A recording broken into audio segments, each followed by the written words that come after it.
بسم اللہ الرحمن الرحیم نحمدہ و نصلی علی رسولہ الکریم اما بعد۔ دوستو عزیزو، انسان کی زندگی کے حالات بدلتے رہتے ہیں۔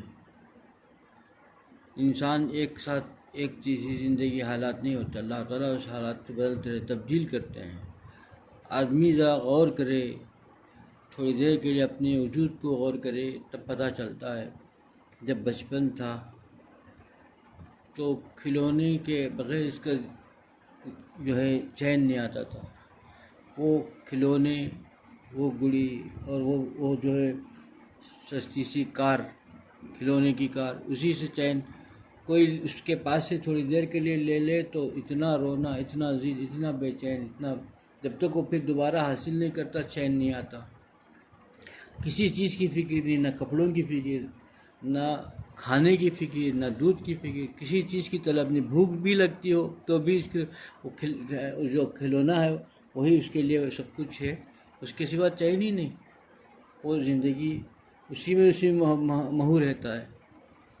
پھر تھوڑا سا لڑکپن آیا۔ اب لڑکپن میں کیا ہوتا ہے کہ وہ اپنے آپ کو بناؤ سنگار، میرے کپڑے اچھے ہوں، جو ہے میرے جوتے اچھے ہوں، میرے بال بہت اچھے ہوں، چہرے کو خوبصورت بنانے کی فکر، اور اسی میں لگا رہتا ہے، اسی چیز میں، قیمتی چیزیں اپنے اوپر پہننے میں، اوڑھنے میں، سر کو تیل لگانے میں، ہر چیز میں اس کو بناؤ سنگار میں، ہر چیز میں جو ہے رہتا ہے۔ اس وقت جو اس کی محبوب چیزیں ہیں، کھلونے اگر پیش کر دیے جائے تو اسے غصہ آ جاتا ہے۔ اس کے بغیر تو اس کو چین نہیں رہتا تھا بچپن میں، اب وہی کھلونے اگر اس کو پیش کر دیے جائیں تو اس کو غصہ تیش آ جاتا ہے، اور اس کو حقیر سے لگتی ہیں، بہت حقیر سے لگتی ہیں۔ اب پھر اس کے بعد وہ لڑکپن جا کر کے ادھیڑ عمر پہ جب پہنچتا ہے انسان، ابھی سخت اس کو کمانے کی دھن رہتی ہے کہ میں خوب کماؤں، اسی دھن میں رہتا ہے، اور کمانے کے بعد نام، نمود، شہرت چاہتا ہے، عہدہ چاہتا ہے، اسی تقدو میں رہتا ہے، اور پیسے خرچ کرتا ہے، بے دریغ خرچ کیسا کرتا ہے۔ اپنے بچے کو پڑھائے تو ایسی اسکول میں پڑھائے جو سب جگہ کہوں کہ میں بہت قیمتی، اس کے اندر وہاں اخلاقیات کیا ہیں، بچہ کیا بنتا ہے، اس کی کوئی فکر نہیں، معلوم ہو کہ میں بہت قیمتی فیس بنا کے پڑھا رہا ہوں۔ ارے حال تو اتنا خراب ہو گیا ہے، اتنا خراب کہ ہاسپٹل میں، بہت بڑی ہاسپٹل میں جہاں پر لاکھوں کی خرچ آتا ہے، وہاں پر اپنا گھر والوں کا، ماں باپ کا علاج کرواتا ہے، اس لیے نہیں کہ وہاں صحت بن جائے، اس لیے کہ بتائے کہ میں نے اتنے بڑے ہاسپٹل میں خرچ کرایا۔ ہر جہاں بیٹھ جائیں، چاہیں اپنے رشتہ داروں کے پاس بتانے کے لیے کہ میں نے فلاں جگہ کیا اتنے لاکھ خرچ کر کے اپنے ماں باپ کا علاج کیا ہے، اپنے فلانے کا علاج کیا ہے۔ یہی اس کی دھن رہتی ہے۔ پھر اس کا بڑھاپا آتا ہے، اسی پر نہیں رہتا انسان کا، زندگی بدلتی رہتی ہے۔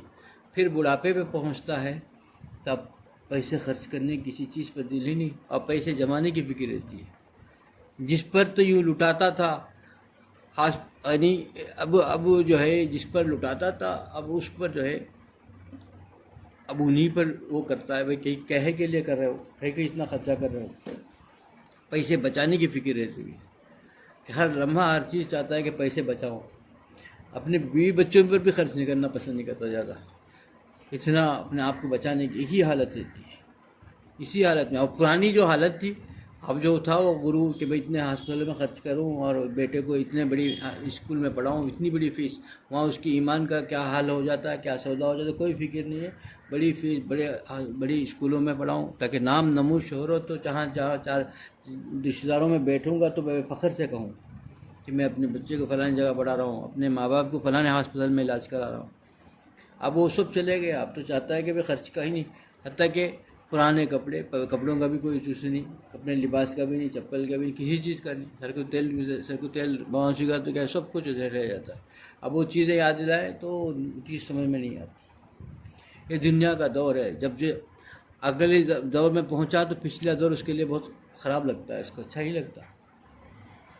اب وہ دور سمجھ میں نہیں آتا، وہی دوسروں کو تنبیہ کرتا ہے، بھائی کیا کر رہے ہو، اس نے کھلونوں میں کھیلتا رہا، کھلونے کے علاوہ کچھ نہیں رکھا. جب لڑکپن میں پہنچا کھلونے پیش کیے تو اس کو برا سمجھنے لگا.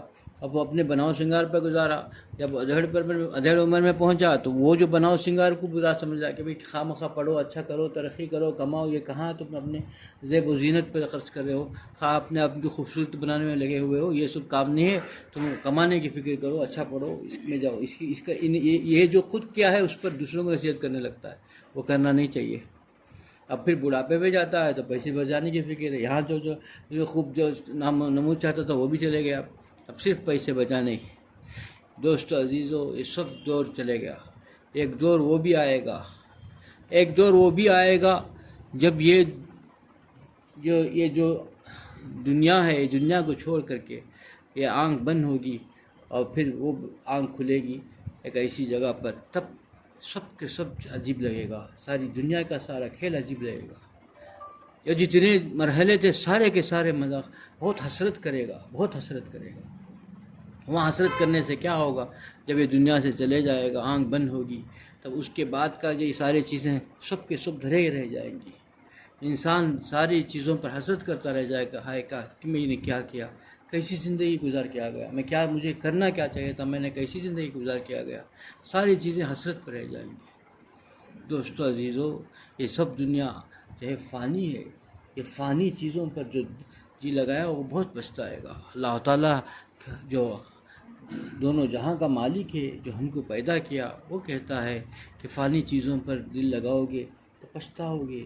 تم کو باقی رہنے والی چیز صرف اور صرف ہے وہ چیز ہے جو شریعت کے پابند اللہ نے بتا دیا. اللہ کی محبت، یاد و محبت. جس نے اللہ کی یاد و محبت میں زندگی گزار دی وہ کامیاب ہو گیا. اس کی زندگی بڑی خوبصورت ہو گئی، بڑی پیاری ہو گئی. جو آدمی جوانی میں اللہ کی یاد و محبت میں گزارا، اپنے آپ کو گناہوں سے بچا لیا، اس کی زندگی بڑے پیاری ہو جاتی ہے، بڑی پیاری ہو جاتی ہے. صرف خدا کی وجہ سے، اللہ تعالیٰ کے خوف کی وجہ سے اس نے اپنی جوانی کو بچایا، پھر اس کی زندگی بڑی پیاری ہو جاتی ہے. اللہ تعالیٰ کے ہاں نقد سودا ہے، ادھار نہیں ہے، زمانے نہیں ہے. فوری طور پر دنیا ہی میں اللہ تعالیٰ اس کو دکھائیں گے. ایسی زیادہ پیاری زندگی عطا کرتا ہے اللہ تعالیٰ. صرف خدا کے خاطر، خدا کے خوف سے اس نے بچ گیا. یہ اسی پیاری زندگی. ایک نوجوان کا واقعہ لکھا ہے. ایک بہت نوجوان تھا، کچھ نہیں تھا. وہ لکھتا ہے اپنے واقعات میں، اس کے حالات کے لکھا ہے. وہ بزرگ کو خط لکھتے فرماتا ہے کہ میری زندگی بڑے ہی عجیب حالت میں تھی. میں کوئی دیندار نہیں تھا، نماز کا پابند بھی اتنا خاص نہیں تھا، سب تھا. لیکن ہوا یہ کہ ایک بار موقع ہوا کہ میں گھر میں تنہا تھا، گھر میں بیٹھا ہوا تھا اور گناہ کا موقع تھا. میں جوان تھا اور گناہ کا پورے مواقع تھے. میں گناہ کرنے کے لیے پورا میں طاقت، نوجوان ہوں، طاقت قوت ایسی ہے اور گناہ کا تقاضا بہت زوروں پر ہے. اور گناہ کا تقاضا بھی ہے اور موقع بھی ہے، رات بھی ہے اور ایسا موقع ہے کہ میں گناہ کر سکتا ہوں، کسی کو پتہ بھی نہیں چلے گا. ایسے وقت میں مجھے اچانک ایک خوف آیا. میں نے اللہ کے حضور رونے لگا، رو کے اللہ سے کہا کہ اللہ تو مجھے بچا لیجئے، تو اپنے فضل سے مجھے بچا لیجئے. میں گناہ نہیں کرنا چاہتا ہوں لیکن میرا دل اس وقت گناہ کرنے کو چاہتا ہے. میں گناہ کرنا نہیں چاہتا ہوں، میں بچنا چاہتا ہوں، لیکن اب میں بچنا مشکل ہے. تو ہی بچا سکتا ہے، مجھے خواہش بہت زیادہ تقاضا ہو رہا ہے. اسی حالت میں رو رہا تھا، آنکھ لگ گئی. رو رہا تھا تو آنکھ لگ گئی، سو گیا. فوراً اللہ تعالیٰ نے حضور اکرم صلی اللہ علیہ وسلم کی زیارت نصیب فرمائی. لکھتا ہے نوجوان، ایسا نہیں ہو جاتا. اس کی حالت کوئی بڑے وہ نہیں تھے، نماز نہیں تھا. اللہ تعالیٰ نقد، پھر اس کی زندگی بدل گئی. بس خواب میں حضور صلی اللہ علیہ وسلم کی زیارت ہو گئی، اس کی زندگی بدل گئی. دوستو عزیزو، یہ ایسا ہے کہ اس وقت اللہ کو یاد کرے گا، اس وقت صرف اللہ کے خاطر اس نے سب کچھ چھوڑ دیا، سب کچھ تھا میسر، چھوڑ دیا، پھر اس کی زندگی بڑی مزیدار ہو جاتی ہے.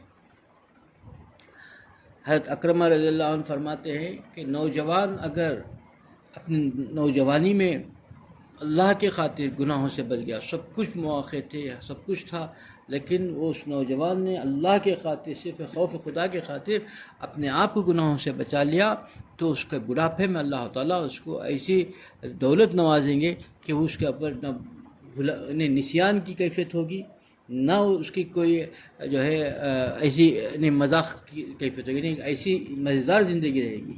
آج کیا ہوتا ہے، 60 سال کے بعد آدمی بھولنے لگ جاتا ہے، شوق مذاق اڑانے لگتے ہیں. اتنا مذاق کہ دوست اپنے خونی رشتے دار، اپنے بیوی بچے بھی اس کا مذاق کرنے لگتے ہیں. وہ مذاق اتنا ہوتے جاتا ہے، اتنا بڑھتا جاتا ہے کہ نوکر چاکر بھی دیکھتے ہیں تو پھر انہوں بھی اس کو سننے تیار نہیں. وہ پکارتے رہتا ہے نوکر کو ضرورت پر، نوکر سننے تیار نہیں. گھر کا نوکر دیکھتا ہے کہ گھر کے کسی لوگوں نے اس کی قدر ہی نہیں کرتے، اس کی عزت ہی نہیں کرتے، تو میں کیوں کروں. نوکر بھی اس کو ذلیل سمجھتا ہے، اس نوکر کے پاس بھی عزت نہیں رہتی. یہ کیفیت ہو جاتی ہے. اللہ تعالیٰ فرماتے ہیں حضرت اکرمہ رضی اللہ عنہ، جو نوجوان اپنی جوانی میں اللہ کے خاطر گناہوں سے بچا اور اللہ کو راضی رکھا، اس کا بڑھاپا جو ہے بڑے عافیت کے ساتھ، بڑے ہی عافیت کے ساتھ، بڑے عزت دار اور بڑے خوش نصیبی کے ساتھ گزرے گا. کتنی پیاری نصیحت ہے، کتنا پیارا نسخہ ہے کہ بندہ نوجوانی میں ہر چیز، آج دیکھیے کیا نہیں ہے، ہر قدم قدم پر گناہ کے دعوت ہے، سب کچھ میسر ہے، لیکن صرف اللہ کے خاطر جس نے بچ گیا وہ کامیاب ہو گیا. کیونکہ یہ زندگی بدلے گی، بعد میں حسرت کے سوا کچھ نہیں ہوگا. ہم جس مقصد سے آئے ہیں، جس مقصد سے خدا نے بھیجا ہے، اللہ تعالیٰ کے حکم سے ہم آئے ہیں، اللہ تعالیٰ نے ہم کو بھیجا ہے اور ایک کام سے بھیجا ہے، ایک ڈیوٹی پر ہیں ہم. اور ڈیوٹی میں ہونے کے بعد ہم اپنی ڈیوٹی کو چھوڑ کر کے اپنی من مرضی زندگی گزاریں گے تو پچھتاوے کے سوا کچھ نہیں ہوگا. ہم مجرم ہوں گے، کیونکہ ہم جو ہے غلام ہو کر کے اللہ کے اپنی زندگی کیسے گزار سکتے ہیں، اپنے نفس کی، اپنی منمانی زندگی کیسے گزار سکتے ہیں. ہم نے غلامی کا طوق پہنا ہے، تو پھر غلامی کا حق کیا تھا کہ جو جیسے حکم فرمائے وہ اسی زندگی گزارے، اللہ کو خوش کرنے کی فکر کرے، اور یہ اپنی خواہشات کو جو ہے، نفس خواہشات کو اللہ کے لیے قربان کرتے ہیں. اللہ کے لیے قربان کر دیا، اس کی زندگی مزیدار ہو جائے گی. اللہ تعالیٰ نغز سودا کرتے ہیں، فوراً زندگی میں ایسی مزیدار زندگی عطا کرتے ہیں. ایسی مزیدار. نوجوان اگر ہے کوئی غیر شادی شدہ، اللہ کے خوف سے اپنے آپ کو گناہوں سے بچا لیا تو اس کی جو ازدواجی زندگی ہوگی، ایسی پیاری زندگی ہو جاتی، دنیا میں ہی جنت کا نمونہ ہوگی. اس کی جو بیوی اللہ دے گا، وہ ایسی بیوی دے گا جس سے وہ خوشحال زندگی گزارے گا. اسی کے لیے دوستو عزیزو، اپنے آپ کو اللہ کے لیے وقف کر دو، اللہ تعالیٰ کے لیے سارے گناہوں سے بچ جائیں. ہم اگر اللہ کے لیے گناہوں سے بچ گئے تو اللہ تعالیٰ ہم کو چاہنے لگتے ہیں. دیکھو ایک قاعدہ ہے ہر آدمی کا، محبت کا قاعدہ کیا ہے؟ میں کسی سے محبت کرتا ہوں، جس سے محبت کرتا ہوں اس سے بھی محبت چاہتا ہوں. ورنہ تو کیا سمجھتا ہوں کہ بھئی کتنی بے مروتی ہے، میں تو اس سے اتنی محبت کرتا ہوں، وہ مجھے محبت نہیں کرتا، یہ تو بے مروتی ہو گئی. اللہ تعالیٰ ہم سے کتنی محبت کرتے ہیں، کیا ہم اس کے ساتھ اس کا بدلہ ایسا ہی کرتے ہیں؟ اللہ تعالیٰ 70 ماؤں سے زیادہ پیار کرتا ہے بندے سے، اور کیا ہم اس سے ویسے ہی محبت کرتے ہیں؟ محبت کا تقاضا کیا تھا؟ محبت کا تقاضا کیا ہے؟ ہم کو کیا کرنا چاہیے کہ اس کو محبوب کو خوش کرنے کے لیے ہم کو کیا کرنا چاہیے، ہم کیا کر رہے ہیں، یہ سوچنے کی ضرورت ہے. اللہ مجھے بھی اس پہ عمل کی توفیق عطا فرمائے، آپ لوگوں کو اس عمل کی توفیق عطا فرمائے. وآخر دعوانا الحمدللہ رب العالمین.